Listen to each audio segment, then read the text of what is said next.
Hello everyone, मेरा नाम अक्षता अग्रवाल है और मैं क्लिनिकल डायटिशियन हूँ। आज जो टॉपिक मैं आपके लिए लेकर आई हूँ वो एक बहुत इंटरेस्टिंग टॉपिक है। आज हम लोग डिस्कस करने वाले हैं ब्रेकफास्ट। तो जैसे कि आप जानते ही हैं कि ब्रेकफास्ट को लेके बहुत सारे स्पेकुलेशंस हैं, बहुत सारे तरीके की थियोरीज हैं कि ब्रेकफास्ट कैसा होना चाहिए, किस एज ग्रुप के लोगों को कैसा ब्रेकफास्ट खाना चाहिए। तो आज सेम टॉपिक के ऊपर मैं अपने व्यूज़ देना चाहूँगी। तो जैसा कि बहुत पॉपुलर मिथ है कि जो ब्रेकफास्ट होता है वो first meal of the day है, तो वो बहुत हैवी होना चाहिए कि आपका ब्रेकफास्ट जो है it should be like a king, और जो आपका लंच है वो उससे लाइट होना चाहिए और जो डिनर है वो लाइटेस्ट होना चाहिए। तो इसके बारे में मैं कुछ अपने व्यूज़ देना चाहूँगी। सबसे पहली चीज़ तो ये कि अगर आप चाहते हैं कि जो आपका ब्रेकफास्ट है वो आपको इंडाइजेशन ना कॉज करे, साथ ही साथ आपको इनफ एनर्जी प्रोवाइड करे कि आप पूरा दिन अपना काम कर सकें, और उसके साथ साथ जो रात का आपका गैप हुआ है मील का, क्योंकि रात को जो भी आपने लास्ट मील ली उसके बाद आपके स्लीपिंग आवर्स काउंट होते हैं, तो वो पूरे टाइम आपका पेट एम्प्टी था। तो जो आपका ब्रेकफास्ट हो वो ऐसा होना चाहिए कि एक तो वो किसी भी तरह की एसिडिटी को अवॉइड कर सके, आपको एनर्जाइज कर सके, फर्दर पूरे दिन में किसी भी तरह का इंडाइजेशन या फिर डिस्कम्फर्ट कॉज ना करे, और साथ ही साथ वो आपको लेथार्जी या फिर स्लगिशनेस कॉज ना करे। तो क्या क्या चीज़ें हमें ध्यान रखनी है? सबसे पहली चीज़ जो आपको ध्यान रखनी है वो ये कि जो भी आपका ब्रेकफास्ट टाइम है उससे कम 45 मिनट पहले एक मिनी मील होनी चाहिए। तो अनलाइक पॉपुलर मिथ की सबसे पहला मील ब्रेकफास्ट होना चाहिए, मुझे जो मैं अपने पेशेंट्स को देते आई हूँ अभी तक, मैं हमेशा ब्रेकफास्ट से पहले एक छोटी सी मील प्लान करती हूँ। चाहे वो 2 बिस्किट हो, ग्रीन टी के साथ 2 बिस्किट हो, या एक नॉर्मल टी के साथ 2 बिस्किट हो, एक स्लाइस टोस्ट हो, या थोड़े से मुरमुरे हों, कोई भी एक छोटा पोर्शन का मील होना चाहिए। अब इसका क्या इम्पोर्टेंस है, ऐसा करना क्यों ज़रूरी है? जब हम लोग रात को अपना डिनर करते हैं और उसके बाद इतनी लंबी हमारी फास्टिंग हो जाती है, जो भी हमारे स्लीपिंग आवर्स होते हैं, उसके बाद जब हम लोग डायरेक्टली ब्रेकफास्ट करते हैं, तो क्योंकि हमारी बॉडी अभी रेस्टिंग मेटाबॉलिज्म में थी, यानी कि वो रेस्ट मोड में थी और वो अभी उठ के एक्टिव हुई है, और सडनली जब हम लोग एक हैवी मील खा लेते हैं या एक प्रॉपर फुल मील खा लेते हैं, तो उतने डाइजेस्टिव जूसेस प्रोड्यूस बॉडी में नहीं हो पाते, जिसकी वजह से एक तो वो मील का पार्शियल डाइजेशन होता है, जिससे आपको पूरे दिन में गैस रह सकती है, ब्लोटिंग रह सकती है। सेकेंडली, बॉडी को हैवीनेस फील होती है। तो आप ये देखिएगा, कई बार ब्रेकफास्ट करने के बाद जब हम डायरेक्टली उठ के ब्रेकफास्ट कर लेते हैं, बहुत तेज़ भूख लगी होती है और हम खूब सारा अच्छा पोर्शन साइज के अंदर ब्रेकफास्ट खा लेते हैं, तो हमको मतलब हमें सेटिस्फैक्शन नहीं होती, एक सटाइटी की फीलिंग नहीं होती। और सेकेंडली, उस ब्रेकफास्ट के बाद अक्सर हमें नींद आती है, हमें ऐसा लगता है कि अब थोड़ी देर हमें सो जाना चाहिए, या थोड़ी देर हमें नींद आ रही है, हम थोड़ा सा आराम कर लें।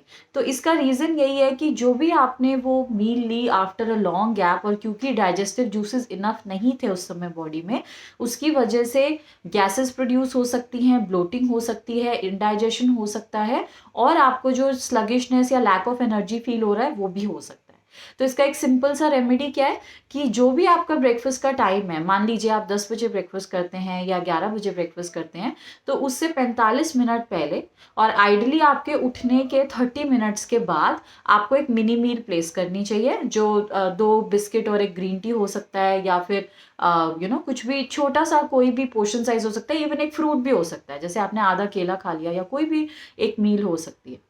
तो पहली चीज़ तो आपको ये ध्यान रखनी है ब्रेकफास्ट के बारे में कि वो एक छोटी मील से फॉलो करें, डायरेक्टली ब्रेकफास्ट मॉर्निंग में आपको नहीं करना। दूसरी चीज़ जो आपको ध्यान रखनी है वो ये कि जो ब्रेकफास्ट है उसके अंदर आपको, अगर आपका जो प्रोफेशन है या जो भी आपका काम है, फॉर एग्जांपल आप स्टूडेंट हैं या आप जॉब करते हैं, उसके बाद नाश्ता करके डायरेक्टली आपको काम पे जाना है जहाँ पे आपको कैलकुलेशंस करनी है, प्रेजेंटेशंस देनी है, या फिर आप टीचर हैं कि आपको डायरेक्टली जाके पढ़ाना है, तो आप जो आपका ब्रेकफास्ट होना चाहिए उसमें बहुत ज़्यादा फैट नहीं होना चाहिए। तो अगर आप स्टफ़ मतलब पराठे खाना चाहते हैं तो आप स्टफ़ रोटी ले लीजिए और उसके ऊपर थोड़ा सा बटर रख लीजिए, लेकिन उसको फ्राई मत कीजिए। अगर आप डोसा ले रहे हैं तो डोसे को आप बिना ऑयल के बनाइए और उसके ऊपर आप चाहें तो थोड़ा सा घी रख सकते हैं। लेकिन अगर आप फैट रिच ब्रेकफास्ट करके अपने काम पे पहुंचेंगे या अपने स्कूल कॉलेज या जो भी आपका कोचिंग सेंटर है वहाँ पहुंचेंगे, तो आप ये देखेंगे कि आपको ब्रेन फॉगिंग हो रही है और आपको काम करने में डिफ़िकल्टी होगी, नींद आएगी, जिसके लिए फिर आप फर्दर चाय पिएंगे या कॉफ़ी पिएंगे। तो इसको अवॉइड करने के लिए आपको क्या ध्यान रखना है कि आपको जो आपका ब्रेकफास्ट टाइम है उस टाइम पे बहुत फैट रिच जो ब्रेकफास्ट है वो नहीं करना है। सेकेंडली जो चीज़ आपको ध्यान रखनी है वो ये कि ब्रेकफास्ट के अंदर कोई एक कंपोनेंट ऐसा होना चाहिए जो आपको एनर्जी प्रोवाइडिंग हो, सडन एनर्जी जो आपको दे। तो कार्बोहाइड्रेट का कोई भी एक पोर्शन अगर आप ब्रेकफास्ट में रखते हैं तो वो आपके लिए बहुत हेल्पफुल रहेगा। तो सिंपल कार्ब्स आप रख सकते हैं। फॉर एग्जाम्पल आप जूस ले सकते हो मॉर्निंग में, अगर आपके पूरा दिन भर आपका हेक्टिक रहता है, ब्रेन कैलकुलेशंस वगैरह होती हैं, या अगर आपका ऐसा काम है जैसे फील्ड जॉब है या आप फिजिकली बहुत ज़्यादा घूमते हैं तो आप जूसेस ब्रेकफास्ट में रख सकते हैं। आप ड्राई फ्रूट्स रख सकते हैं ब्रेकफास्ट में, जैसे कि किशमिश और खजूर, ये दोनों भी आपको सडन एनर्जी देने में केपेबल हैं।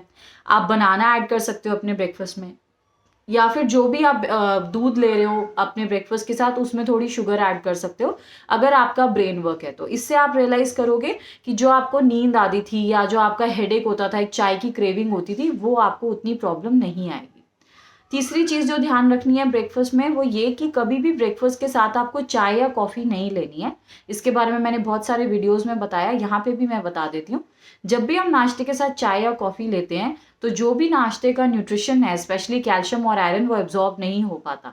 तो नाश्ते से कम 1 घंटे का गैप आपने रखना है, और अगर 1 घंटा ना हो पाए तो मिनिमम 40 मिनट्स का गैप आपको मेंटेन करना है बिफोर एंड आफ्टर अपने नाश्ते के आपने चाय या कॉफ़ी से। चाहे वो ग्रीन टी हो, चाहे वो बेसिक टी हो, कोई भी चाय कॉफ़ी हो, उसका 1 घंटे का गैप होना बहुत ज़रूरी है। अगली चीज़ जो आपको ध्यान रखनी है वो ये कि अगर आप वेट लॉस प्लान पे हैं, अगर आप डाइट कर रहे हैं, तो प्लीज़ कभी भी अपने ब्रेकफास्ट से कार्बोहाइड्रेट्स एलिमिनेट मत कीजिए। कई बार क्या होता है कि मेरे पास ऐसे जैसे क्लाइंट्स आते हैं वेट लॉस के लिए, तो वो मुझे बताते हैं कि हम लोग मॉर्निंग में सिर्फ फ्रूट्स ले लेते हैं, हम लोग ब्रेकफास्ट में कुछ नहीं खाते, सिर्फ हम फ्रूट्स खा लेते हैं, फिर लंच में हम खा लेते हैं और डिनर भी हम स्किप कर देते हैं।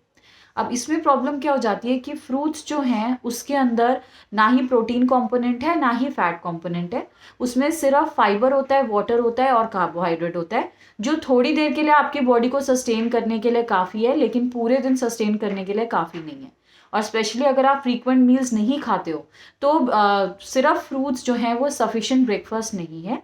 प्लीज़ मेक श्योर कि आप उसके साथ कुछ ना कुछ कार्बोहाइड्रेट और ऐड करें in the form of grains. तो आप कुछ भी ले सकते हैं, as simple as 2 toasted bread, 2 dosa और इडली, कुछ भी आप ऐड कर सकते हैं। पोहा ले सकते हैं, दलिया ले सकते हैं, कोई भी ऐसी चीज़ जो थोड़ा सा फैट में कम हो, प्रोटीन कंपोनेंट भी जिसके अंदर हो, अनाज हो, वो चीज़ आप अपने ब्रेकफास्ट में ले सकते हैं। अब क्या चीज़ें हैं जो आपको ध्यान रखनी है जो ब्रेकफास्ट में बिल्कुल नहीं खानी चाहिए?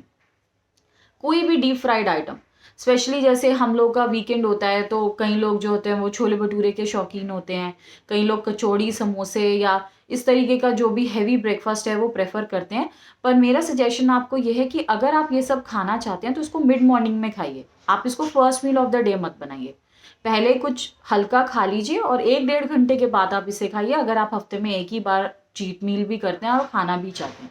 इससे आप देखेंगे कि आपको एसिडिटी, इंडाइजेशन या गैस की प्रॉब्लम नहीं होगी। अगर आप इसे first meal of the day खाएंगे तो आप ये देखेंगे कि आपका पूरे दिन बॉडी अनकंफर्टेबल है, आपको गैस हो रही है, सर दर्द हो रहा है, डिस्कम्फर्ट हो रहा है।